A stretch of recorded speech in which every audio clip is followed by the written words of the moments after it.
எப்பவும் லோன் வாங்கினப்புறம் தான் இறங்குவான் ஒருத்தன். நானும் ஒரு வங்கியில் அதிகாரியா இருந்தேன்.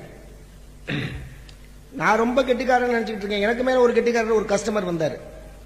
இந்த ஸ்கீம்ல இவ்வளவு ரூபா போட்டா இவ்வளவு நாள் கழிச்சு இவ்வளவு கிடைக்கும், இந்த ஸ்கீம்ல இவ்வளவு ரூபா போட்டு இவ்வளவு நாள் கழிச்சு இவ்வளவு கிடைக்கும், மூணாவது ஸ்கீம்ல இவ்வளவு ரூபா போட்டா இவ்வளவு நாள் கழிச்சு இவ்வளவு கிடைக்கும்.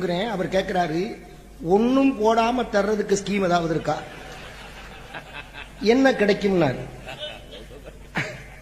நான் சொன்னேன், உங்களுக்கு 1 வருஷமே எனக்கு 2 வருஷம் கிடைக்கும். ஏன்னா அவர் வெளியாளு, நான் இங்க வேலை பார்க்கிறேன். அவருக்கு 1 வருஷத்தோட சரி, நமக்கு இங்க 2 வருஷம். இதுதான் நான் இருக்கிற ஊரை விட்டுட்டு வேற இடத்துல தொகுதி கேட்கிற மாதிரி.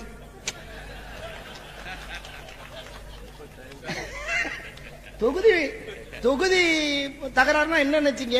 ஏன் சில பேர் சண்டை போடுறான் தெரியுமா? ஏன் எனக்கு என் தொகுதியை தரல, நான் இவ்வளவு நாள் கெடுக்கலையா?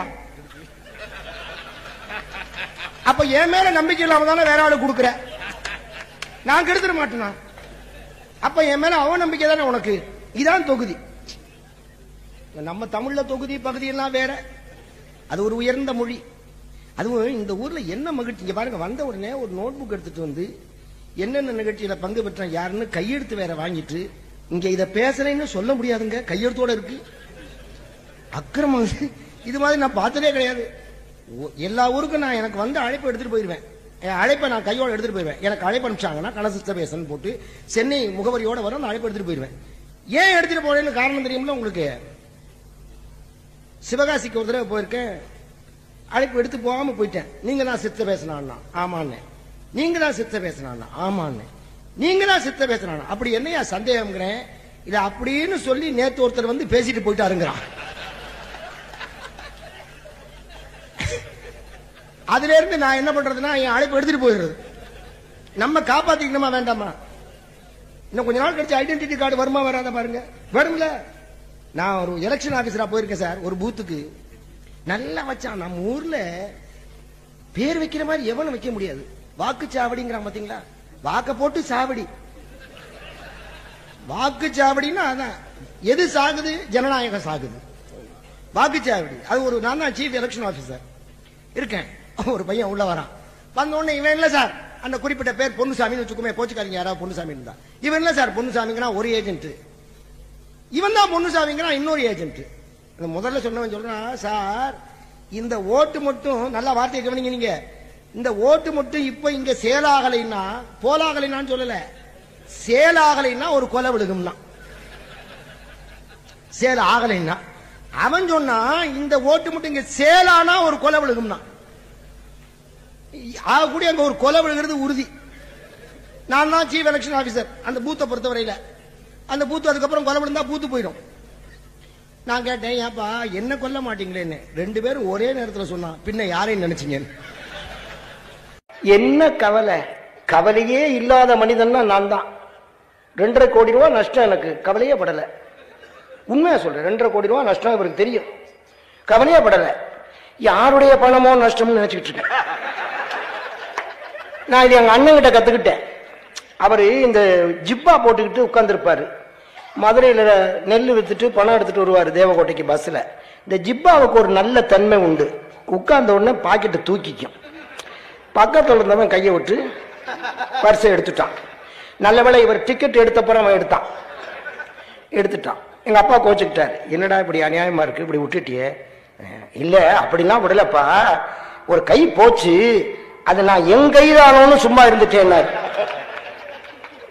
எங்க அப்பா சொன்னாரு, அது பரவாயில்ல, உன் பைதானோன்னு அடுத்தவன் பையில கையை விட்டுறாதேன்னாரு. உன் பைதானோன்னு அடுத்தவன் பையில கை விட்டா அடி வாங்கிக்கல வரணும். வாழ்க்கை வேற, காலம் தள்ளுறது வேற.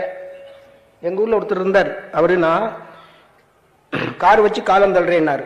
இன்னொருத்தர் இருந்தார், அவர் சொன்னாரு, நான் கார் வச்சு காலமெல்லாம் தள்ளுறேன்னாரு. கார் வச்சு காலம் தள்ளுறதுக்கும் காரை வச்சு காலமெல்லாம் தள்ளுறதுக்கும் வித்தியாசம் இருக்குல்ல. அப்பெல்லாம் ஒரு கார் சார், அதுக்கு 2 கியர் தான். எடுத்தா ஃபர்ஸ்ட், விட்டா டாப்பு. ஒரு லீவர் இருக்கும், அதை பிடிச்சுக்குவோம், விட்டுட்டா டாப்ல போய் விழுந்துரும், டாப்பும் விழுந்துரும். ஏன்னா துணி டாப்பு.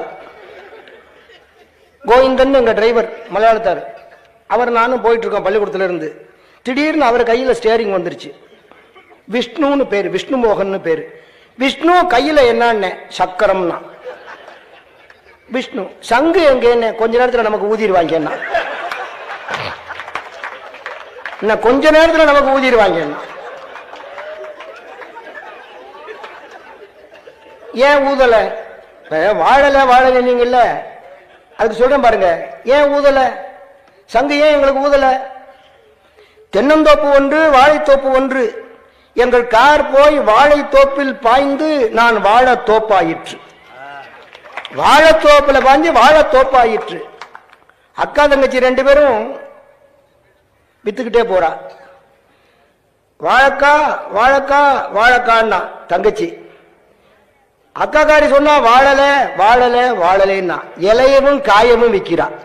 வாழைக்காயையும் வாழை இலையையும் விற்கிறவள் வாழைக்கா வாழைக்கான்னா வாழல வாழலேங்கிறார். நாமெல்லாம் வாழ்கிறோமா? நாம் வாழ்கிற வாழ்க்கை ஒரு வாழ்க்கையா? நினைச்சு பார்க்க வேண்டாமா? நம்மெல்லாம் வாழ்கிறோமா?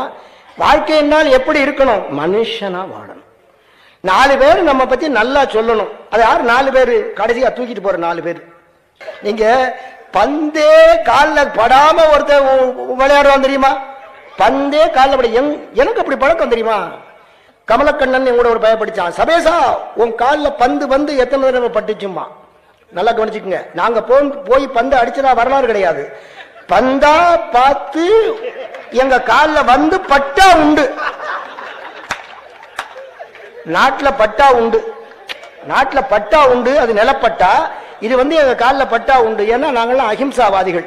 பந்தை கூட அடிக்கக்கூடாது என்று அஹிம்சா விரதம் மேற்கொண்டவர்கள். நான் இப்படியுமே 3 தடவை பட்டுச்சாமா. பட முயற்சி பண்ணி விலகி போயிடுச்சு. அது மாதிரி இல்ல, சும்மா நிறைய நல்லா சொன்னேன். கடைசியா சொன்னீங்களா ஒரு போடு போட்டீங்களே சார். வன்மை இன்னொரு வன்மை வருகிற போது தோற்று போகும், வளைந்து போகாது. வளைந்து போகாது. மறந்துடாதீங்க. நம்ம நாட்டிலேயே அன்பை முழுவதுமாக முதலிலே போதித்தவர் புத்தர் தானே. புத்தர் அதை விட ஒரு ஆள் இருக்காரா சார்? புத்தரை விட.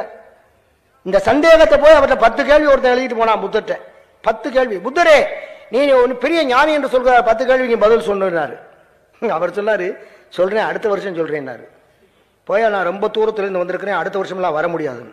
உன்னை யாரு போக சொன்னா? நம்ம மடத்திலே இரு அப்படின்னாரு. இப்படித்தான் மடத்துல ஆட்கள் பெருகினதுக்கு காரணம் பார்த்துக்கணும். எங்க ஊர்ல ஒருத்தர் நொண்டி ஆனந்தா சாமின்னு ஒருத்தர், நான் ரொம்ப நாள் வெளியூர் போயிட்டு போறேன், நொண்டி ஆனந்த சாமின்னு ஒருத்தரை அறிமுகப்படுத்துறாங்க. காருன்னு பார்த்தா எங்க ஊர்ல எனக்கு சொல்லி கொடுத்த நொண்டி வாத்தியார். அவருக்கு பேர் நொண்டி வாத்தியார். அவர் ஒரு நாள் தற்செயலா காவி உடுத்திட்டு வந்தோன்னு நொண்டி ஆனந்த சாமின்னு அவரை சாமி ஆக்கிட்டாங்க. அப்படிதான் அவர் பெருகினது. அவர்கிட்ட அப்புறம் போய் ஒருத்தன் வண்டி ஆனந்த சாமி ஒருத்தன் சேர்ந்தான். அவன் யாரானா இவர் காலில் வண்டியை ஏற்றி நொண்டி ஆக்கணவனே அவன் தான். அவன் வண்டி ஆனந்தா சாமி, இவன் நொண்டி ஆனந்தா சாமி. அது மாதிரி அங்க போய் உட்கார்ந்துக்கான். உட்கார்ந்த உடனே அங்க உட்கார்ந்து இருந்தவன் சொன்னா, இங்க வா, இங்க வாயா, எனக்கு பக்கத்துல உட்காருன்னா. ஆமா நீங்க யாருன்னா, போன வருஷம் சந்தேகம் கேட்டு வந்தவன் நான் தான். அவன் புத்தர்கிட்ட போன வருஷம் சந்தேகம் கேட்டு வந்தவன், அதுக்கு முந்தின வருஷம் கேட்டு வந்தவன் இங்க இருக்கான். அதுக்கு சீனியாரிட்டி படி உட்கார்ந்துருக்கான் வரிசையா. சொல்லிட்டு அவன் சொன்னா, சரி ஆனா புத்தர் பெருமான் அடுத்த ஆண்டு வா என்று சொன்னாரே, அது இன்றைக்கு தான். என்னிடத்துல சந்தேகத்தை கேட்டுக்கொள், அடுத்த ஆண்டு இதே நாளில் நானே, அது இன்னைக்கு தான். அவன் முதல்ல உட்கார்ந்து இருந்தவன். அப்ப போய் கேளையா, போய் கேளையான்னு புதுசா வந்தவன் தள்ளுனா பாருங்க. அதுக்கு அவன் சொன்னா, வேண்டாம் வேண்டாம், என் கேள்வி மறந்து போச்சான்னா. கேள்வி மறந்து போகல, கேள்வி மறைஞ்சு போச்சுன்னா. கேள்வி மறைஞ்சு போச்சு. பெருமக்களே, கேள்வி எப்பொழுது மறையும்? உங்களுக்காக எப்பொழுது பதில் தெரிகிறதோ அந்த பதில கேள்விகள் மறையும், அந்த பதில்களில் கேள்விகள் கரையும். அப்படி கரைஞ்சது மாதிரி இது ஒண்ணுக்குள்ள ஒண்ணு கரையணும். அதுல வன்மை மென்மை 2 இருக்குங்க. முரண் தான் வாழ்க்கை. முரண் இல்லாத ஏது வாழ்க்கை? முரண் தான் வாழ்க்கை. வரிசை ஆண் பெண், பாசிட்டிவ் நெகட்டிவ், வெயில் நிழல், வெப்பம் தன்மை குளிர்ச்சி. ஆனா 2 சேரணும். இது நாள் வரையில எவ்வளவோ ஆராய்ச்சி பண்ணியாச்சு. பாசிட்டிவ் நெகட்டிவ் இன்னைக்கு வரல 2 வயரா தான் வருது, ஒன்னா தான் இணைக்கிறான். தவிர ஒரு வயர்ல 2 உடலை பத்தில, ஒரு வயர்ல 2 விடுறானா? தனித்தனியா தான் விடுறான், தனித்தனியா இருக்கா, 2 இணைக்கிறான். 2 தான் வாழ்க்கை. இன்னொரு முரண் இருக்கு தெரியுமா? ரொம்ப பிரமாமான முரண், எனக்கு ரொம்ப பிடிச்ச முரண். நீண்ட நாள் வாழ்வது, உயிர் வாழ்வது எப்படி என்று அரிய நூலை எழுதிய டாக்டர் மார்க்கண்டேயன் தமது 40வது வயதில் இறந்து போனார். இது ஒரு முரண். நீண்ட இந்த ஆனந்த் இருக்கார்ல, இந்த செஸ் விளையாடுறாருல, அவர் ஞாபக சக்திக்கு என்ன சாப்பிடுறாரு? என்னமோ ஒரு மெமரி பிளஸ். அது என்கிட்ட ஒருத்தர் சொன்னார், நண்பர் ஒருத்தர், நான் 1 வருஷமா மெமரி பிளஸ் சாப்பிட்றேன், ரொம்ப ஞாபக சக்தி ரொம்ப இம்ப்ரூவ் ஆயிடுச்சு. ஆனா இப்ப 3 நாளா அந்த பாட்டில எங்க வச்சேன்னு தெரியல.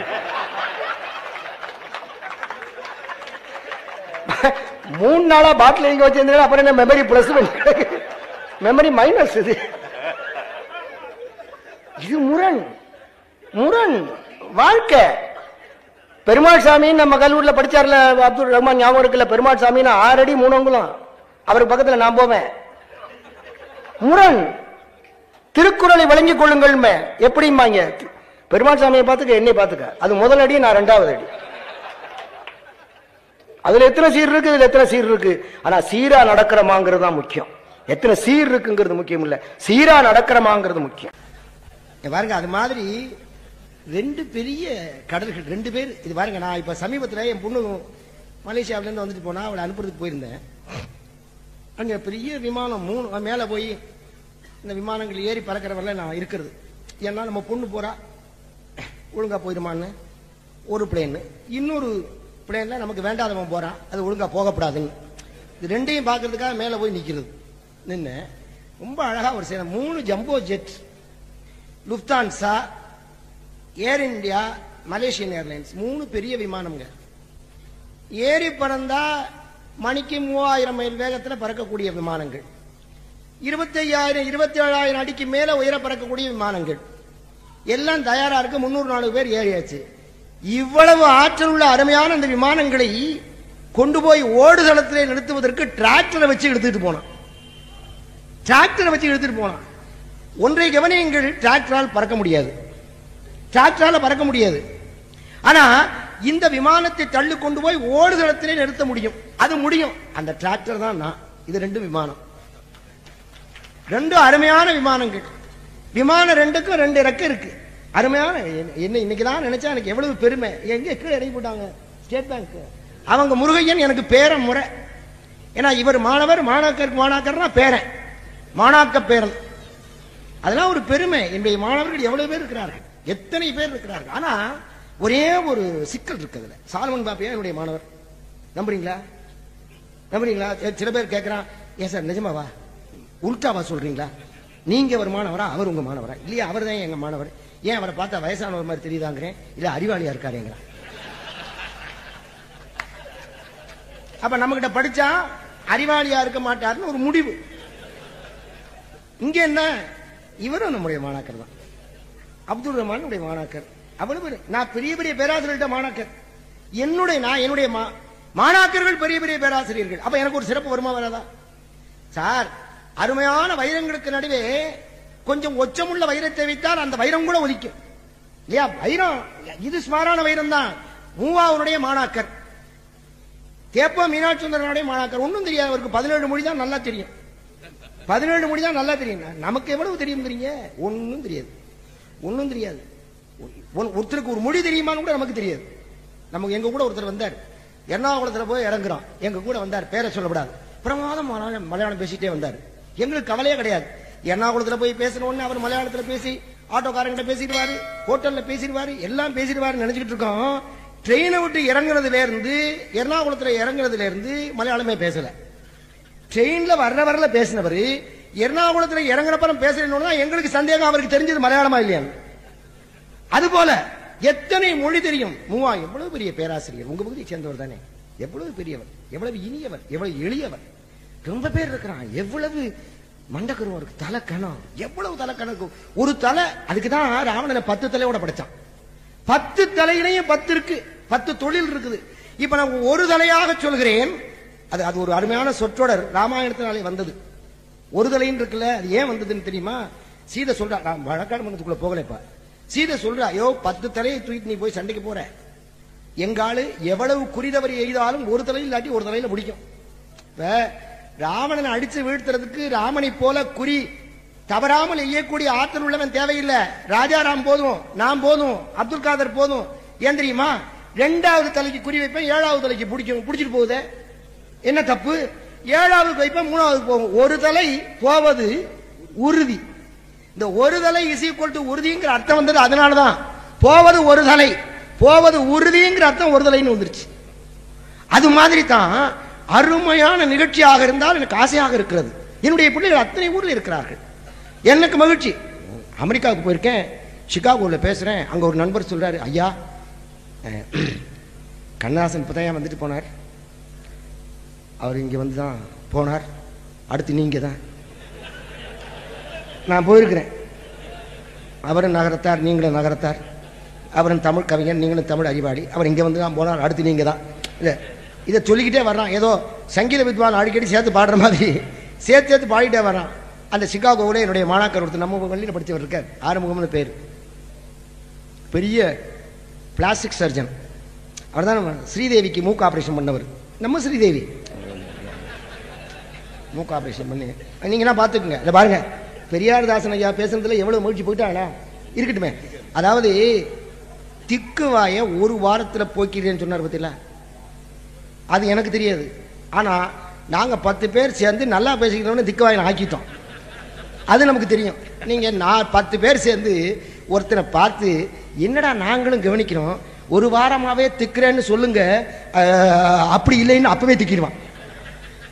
அதான் பாரதி பாடினா, பழைய பைத்தியம் படியில்னு தெரியுதுன்னா, படியில்னு தெரியுதுன்னா பாரதி. ஏன்னா படியில்னு வந்த பைத்தியம், படியில்னு வந்த பைத்தியம் படியில்னு தெரியும்.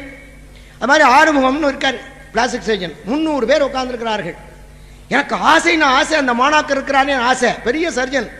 இதோ இங்கே இருக்கிற டாக்டர் ஆறுமுகம் கூட என்னுடைய மாணவர்னு சொல்றதுக்காக, இதோ இங்கே இருக்கிற டாக்டர் ஆறுமுகம்னு பாருங்க, எந்திரிச்சு உள்ளே நையான்ட்டான். சிகாகோவில் 40 வருஷத்துக்கு முன்னால என்ன பாடுபடுத்தி இருப்பேன் என் வகுப்புல, அதனால உள்ளே நையாங்கிறான், எந்திரிச்சு உள்ளே நையான்ட்டான். மற்றவனுக்கெல்லாம் சந்தேகம், அப்ப நாங்கள்லாம் இல்லே நையாவா? அவர் மட்டும் உள்ளே நையானா நாங்கள்லாம் இல்லே நையானா? அந்த வரலாற்றை சொன்னேன். 40 ஆண்டுகளுக்கு முன்னால் என்னுடைய வகுப்பில் இருந்த பிள்ளை இங்கே நினைவித்துக் கொண்டிருக்கிறது. ஆனால் அவர் ஒன்னே ஒன்று சொன்னார், நான் உடன்படலை. அவர் சொன்னார், ஐயா ஒரு 3 மணி நேரம் உங்கள் தலையை கொடுங்க, அதை நிறைய முடியோடு அனுப்புகிறேன்னாரு. அது முடியாதுன்ட்டேன். இதுதான் நமக்கு ட்ரேட்மார்க்கு, இதுதான் நமக்கு அடையாளம். அதனால் இப்படி தான் நான் திரும்பி போகணும். அப்புறம் எனக்கு அடையாளம் தெரியாமல் வீட்டில் சேர்த்துக்க மாட்டாங்க, முடியாதுன்ட்டு. எத்தனை பெருமை! அவர்கள் எல்லாரும் ஒருமுகமாக போகிறார்கள், ஒரே நிலையிலே தமிழை உயர்த்த வேண்டும் என்று போகிறார்கள். அந்த உயர்த்த வேண்டும் என்ற முயற்சிக்கு நாங்கள் ஏதேனும் ஒரு திணையேனும் அந்த காலத்தில் துணையாக இருந்திருப்போமானால் மகிழ்ச்சி அடைகிறோம்.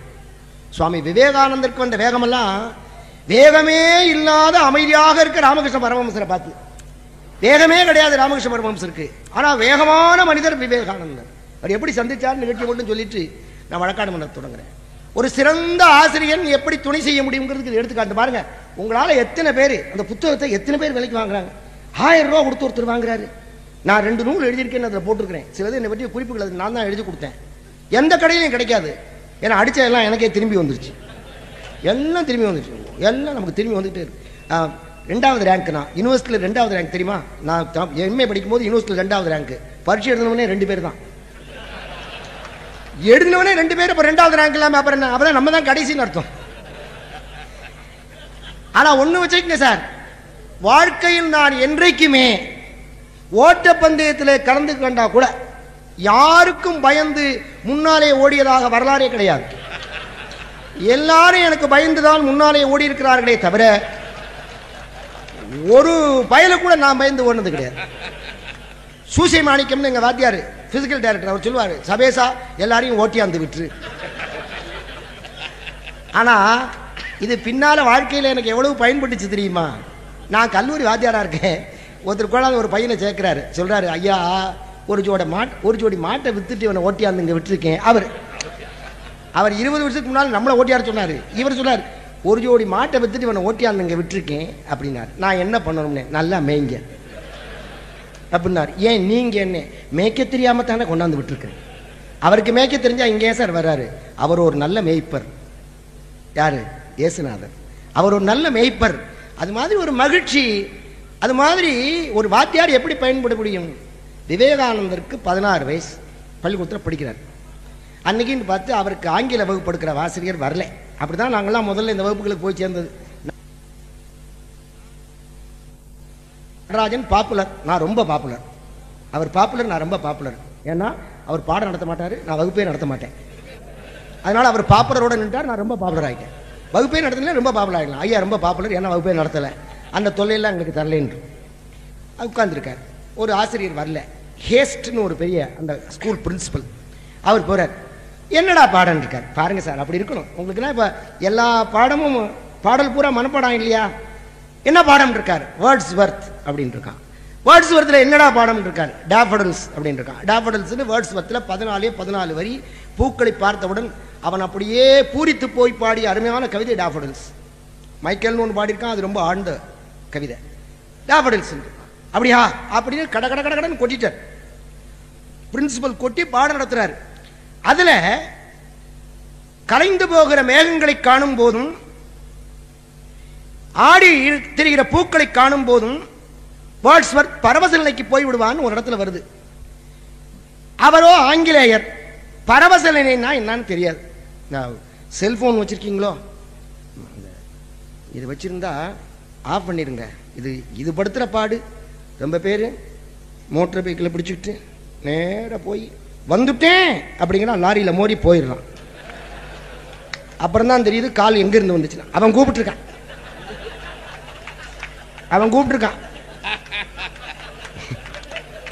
என்ன முடிஞ்சு போச்சுன்னு பார்த்தீங்களா? அடுத்தாப்புல இன்னொன்று வச்சிருக்கேன், இன்கமிங் ஃப்ரீ.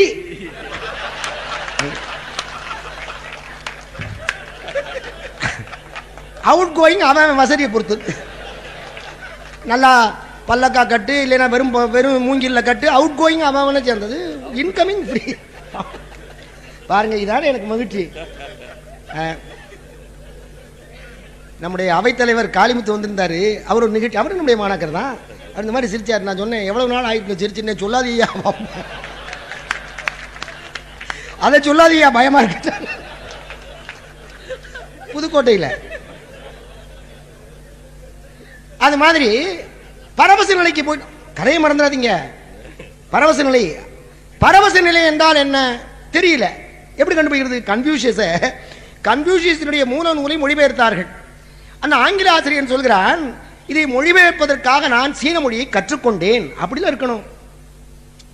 தென்னாப்பிரிக்காவினுடைய பூகோள வரலாறுன்னு நான் ஒரு புத்தகம் எழுதினேன். நல்லா கவனிங்க. அமெரிக்காவினுடைய பூகோள வரலாறு அப்படின்னு ஒரு புத்தகத்தை எழுதினேன். நமக்கு பூகோளம் தெரியாது. பூகோள வாத்தியார் எங்கள் கல்லூரியில் இருந்தார், பத்மநாபம். அவருக்கு தமிழ் சுட்டு போட்டாலும் வராது. நாங்கள் 2 பேரும் சேர்ந்தோம். ஒரு அமெரிக்கார் அங்கேருந்து வந்திருந்தார், சவுத் அமெரிக்கன் வந்திருந்தார். அவரை சந்திச்சு ஹோட்டலில் பார்த்து பேசணும். All right, when are you coming to அமெரிக்கான்னாரு. அதான் அப்படி கேட்டார். All right, when are you coming to அமெரிக்கான்னாரு. நான் சொன்னேன், நாங்கள் வரவே மாட்டோமே, இங்கே இருந்துக்கிட்டே அமெரிக்காவை பார்த்து கற்பனை மொழியே எழுதிடுவோமே. அவன் சீன மொழி முழுவதையும் கற்றுக்கொண்டான், அந்த மொழிபெயர்ப்பாளன். அப்புறம் எழுதுறான், சீன மொழியை என்னால் கற்றுக்கொள்ள முடிந்ததே தவிர சீன தத்துவத்தை என்னால் கற்றுக்கொள்ள முடியவில்லை. சீன தத்துவத்தை கற்றுக்கொள்ள முடியாத யாரும் கன்ஃபியூஷியஸை மொழிபெயர்த்து எழுதிவிட முடியாது. அதனால் ஏதேனும் இதிலே குறைபாடு இருக்குமானால் என்னை மன்னியுங்கள், அது கன்ஃபியூஷியஸுடைய தவறல்லன்னு எழுதலாம். அது மாதிரி பரவசனா என்னன்னு ஹேஸ்டுக்கு தெரியல.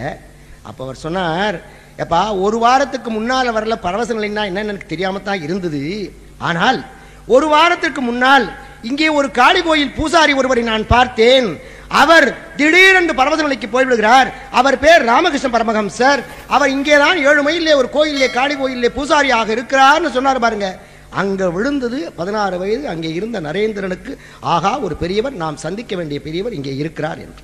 அதனால் தான் பகவானிடத்திலே போய், வங்காளத்திலே பகவான் என்றால் ராமகிருஷ்ணர், சுவாமின்னா விவேகானந்தர். பகவான் ராமகிருஷ்ணர், சுவாமி விவேகானந்தர். அவர் போனார். அது மாதிரி ஒரு துளியேனும் உங்களுக்கு எங்களால் இந்த உணர்வு என்ற ஒரு சின்னஞ்சிறு பொறி தந்திருக்க முடியுமானால், ஒரு ஆசிரியராக இருக்க கடமை என்பதை உணர்ந்து நாங்கள் ஏதேனும் அதை தந்திருக்குமானால் அதனுடைய விளைவு இன்றைக்கு விளைநிலமாகிய இங்கே நமக்கு பயிராக முளைத்திருக்கிறது. அது விதை, இதான் பயிர். அறுவடை உங்களுக்கு. வன்மை மென்மை என்பது 2 குணங்கள். இந்த 2 குணங்களும் கண்டிப்பா மனிதனுக்கு வேணும். தம்மபதம்னா என்ன நினைச்சீங்க? ரொம்ப பேர் தர்மபதம் நினைச்சிட்டு இருக்கான். Dhammapadam is a middle path of புத்திசம்னா நடுவழி. நீ அனுபவித்துக்கொள், அனுபவத்திலேயே நீ மூழ்கி போகாதே. நீ உணவு உண்டுகொள், உணவுக்கே நீ அடிமை ஆகாதே. நீ மகிழ்ச்சியாக இரு, மகிழ்ச்சியிலே நீ ஆண்டு போகாதே. இதான் தம்மபதம். நான் கூட நாள் தர்மபதம் நினைச்சுக்கிட்டு இருந்தேன். தம்மபதான்னு ஒரு புஸ்தகம் வாங்கினேன் சார், சேலத்துல ஒரு பழைய புஸ்தக கடையில. அவன் வண்டியில வச்சிருக்கான், வண்டியில வச்சிருக்கான்னு சொன்னா, ஐயா அது எடுத்துக்கங்க, என்ன விலைன்னு, அதை போட்டிருக்க விலையில பாதி கொடுங்கன்னா. பிரிச்சு பார்த்தேன், ஒன்னும் கொடுக்க முடியாது போல இருக்கேன்னு. ஏண்டானா this is publish for free distribution போட்டு, அது இலவசமாக கொடுப்பதற்காக கோலாலம்பூர்ல இருக்க புத்த சங்கம் வெளியிட்ட நூல் சேலத்துல நான் வாங்கினேன். எங்க இருந்து எங்க வந்திருக்கு பாருங்க. இந்திய நாட்டில் தோன்றிய ஒரு சமயம் வெளிநாடுகளுக்கு போய் பரவி அங்கே நூலாக மாறி இங்கே வந்து விழுந்திருக்குங்க. அது மாதிரி ரெண்டும் வேணும். தம்மபதம் அதுதான், வன்மையும் வேணும் மென்மையும் வேணும்.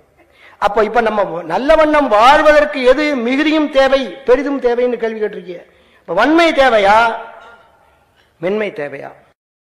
It is bee alone that can suck the honey from the flowers, not all bees can. Matthew Arnold சொன்னான். வண்டு ஒன்றுதான் தேனின்னு மொழிபெயர்க்கப்படாது. தேனி தமிழ் சொல் இல்லை, வண்டுன்னு தான் சொல்லணும். ஆனா தேனின்னா தான் புரியும். இட் இஸ் பீ, தேனி ஒன்றுதான், வண்டு ஒன்றுதான் பூவிலிருந்து தேனை எடுக்க வல்லதுன்னு எழுதலாம். It is bee alone that can suck the honey from the flowers, not all bees can. உலகத்துல எந்த சக்தியாலும் பூவில் இருக்கிற தேனை எடுக்க முடியாது. நீங்க வேணா தேனியை வேற இடத்துல வளர்க்கலாம், ஆனால் பூவிலிருந்து தேனை எடுப்பதற்கு தேனி ஒன்றுக்கு மட்டுமே ஆற்றல் உண்டு. It is bee alone that can suck the honey from the flowers, not all bees can. அடுத்து போட்டான், வரப்போகின்ற வசந்தத்தை நினைத்து ஆடுவது குயில் என்ற ஒரு பறவை மட்டுமே தவிர மற்ற பறவைகள் ஆடாதுன்னா தெரியுமா? வரப்போகின்ற வசந்தம், வந்த வசந்தம் அல்ல. வந்த வசந்தத்துக்கு அப்புறம் ஆடுறவன் தான் நாமெல்லாம். வரப்போகின்ற வசந்தத்தை நினைத்து எதிர்பார்த்து ஒன்றை எதிர்பார்த்து ஆடுகிறதே, அது குயில் ஒன்றுதான் ஆடும். மேகங்களை பார்த்து ஆடுகிற ஒரே பறவை மயில் தான் எழுதணும். இந்த உண்மைங்கிறது எல்லாத்திலையும் போய் சேர்ந்துக்கும். அதான் உண்மைக்குரிய தன்மை. அன்பு, நான், ஒப்புரவு, கண்ணோட்டம், அப்புறம் என்ன சார்? வாய்மை, 5 சால்பு ஊன்றிய தூண். ஒரு மண்டபத்துக்கு 4 தூண் தானே சார்? அங்க இங்க இங்க இங்க. 5வது தூண் ஒன்று இருந்தால் நடுவே இடைஞ்சலாவில் இருக்கும். இந்த தூண் எங்க சேரணும்? இந்த 4லையும் போய் வாய்மைங்கிற தூண் சேரணும். இந்த வாய்மைங்கிற தூண் இருக்கு பாத்தீங்களா, ஒன்னொன்னையும் பேசணும். அன்பா, உண்மையான அன்பை காட்டு. அதனாலதான் சொல்றாங்கல்ல, உண்மையான காங்கிரஸ்வாதிகள் வாருங்கள்ங்கிறான். அப்ப உண்மையான காங்கிரஸ்வாதி வாங்கன்னா அப்ப பொய்யான காங்கிரஸ்வாதி இருக்கான்னு தெரியுது இல்ல? அதுக்காக தான் ரொம்ப ஒரே ஒரு திருக்குறளுக்கு எழுதப்பட்ட வாழ்க்கை தானே சார் காந்தியடிகளுடைய வாழ்க்கை. உள்ளத்தால் பொய்யாது ஒழுகின் உள்ளத்தார் உள்ளத்துள் எல்லாம் உழன்னு ஒரு திருக்குறளுக்கு ஒரு வாழ்க்கையே விளக்கமாக எழுதப்பட்டிருக்கிறது. அது மாதிரி முடியுமா சார்? நமக்கு வேற யாருக்கு நீ உண்மையா இருக்க வேண்டாம். நீங்க சொன்னீங்களே யாருக்கு உண்மையா இருக்க, யாரோ கேட்டீங்களே தம்பி விஜயன், யாருக்கு உண்மையா இருக்கிறது? யாருக்கும் உண்மையா இருக்க வேண்டாம். நமக்குள்ள உண்மையா இருந்தா போதும். நமக்குள்ள உண்மையா இருந்தா போதுங்க. நீங்க செய்யறது நீங்க உண்மையா இருந்தா அது போதும். இது கஷ்டம் சொல்றமே தவிர செய்ய முடியாது தெரியுமோ. ரொம்ப அன்பு விளக்கம் கூறுக. நான் ஒரு இடத்துல கேள்வி கேட்டு ஒரு ஸ்கூல்ல பட்ட பாடு, பொய் இது பற்றி கூறுகன்னு. ஒரு பையன் எந்திரிச்சு சொல்றான், பொய்யே கூறப்படாது, அப்புறம் இது பற்றி கூறுக என்ன? பொய்யே கூறப்படாது, அப்புறம் பொய் பற்றி கூறுக என்ன? அப்புறம் அதுல வேற நம்ம வரைக, பொய் பற்றி வரைக, அது வரைய முடியாது. அன்புள்ள அம்மாவிற்கு எழுதலாம், பக்கத்துல ஓஞ்சி அடிச்சான். அம்மானாலே அன்பு தானடா, அப்புறம் என்ன அன்புள்ள அம்மாவிற்கு? அன்பு ஒன்று, உள்ள ஒன்று, அம்மா ஒன்றுன்னு 3ஐயும் பிரிச்சா தானையா? அம்மாவே அன்பு தானே, அப்புறம் என்ன அன்புள்ள அம்மாவிற்கு?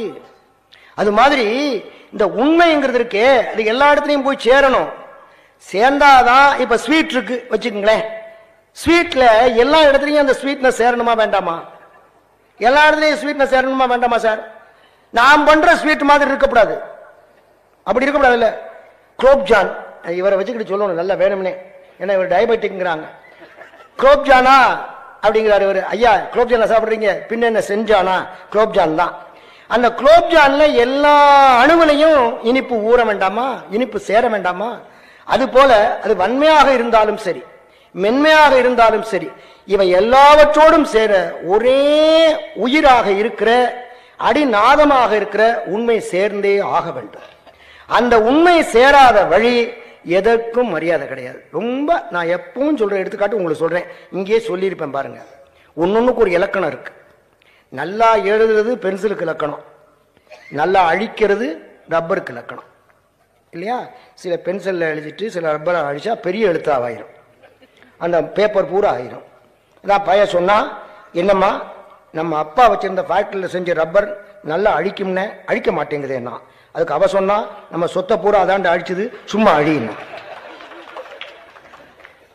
சொத்தை பூரா அதை அழிச்சிருக்கலாம், இந்த எழுத்து அழிக்கலையே, இந்த எழுத்து அழிக்கலையே. அப்ப ரப்பர் உண்மை இல்லை, புரியுதா? இது உண்மையான ரப்பர் இல்லை, உண்மையான ரப்பர் இல்லை. ஒழுங்கா எழுதாட்டி உண்மையான பென்சில் இல்லை, ஒழுங்கா எழுதாட்டி உண்மையான பேனா இல்லை, ஒழுங்கா ஒளிபரப்பாட்டி அது ஒளிபரப்பியாது. ஓங்கி பிடி ராஜன் ஐயா ஒரு தடவை ஒரு கூட்டத்தில் பேசும்போது அது ரொம்ப சேட்டை பண்ணிச்சு. ஓங்கி ஒரு அடி அடிச்சார் பாருங்க, அது கத்திருச்சு. கத்தினோன்னு சொன்னாரு, இந்த ஒளிபரிக்கும் குருவின்றாரு. ஒளிபெருக்கும் கருவிங்கிற ஒளிபெருக்கும் குருவின்னு சொல்லிடுவோம்.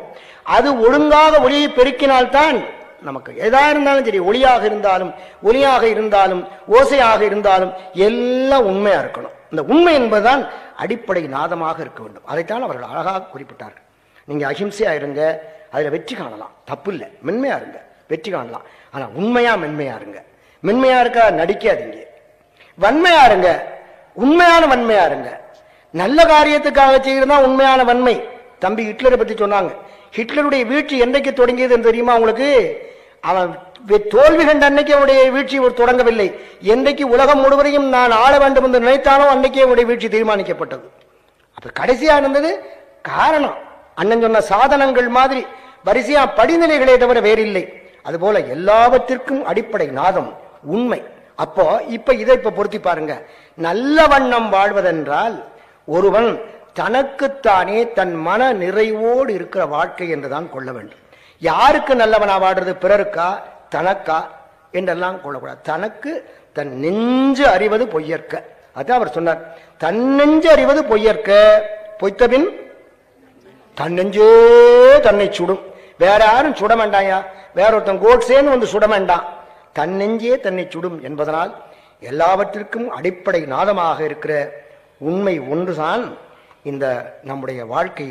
இந்த மண்ணில் நல்ல வண்ணம் வாழ்வதற்கு பெரிதும் துணை செய்வது என்று கூறி அருமையான வாய்ப்பை தந்தீர்கள், அற்புதமாக கேட்டீர்கள். மீண்டும் வருகின்ற வரையில் உங்கள் எல்லோருக்கும் வணக்கத்தை சொல்லி நிறைவு செய்கிறேன். வணக்கம்.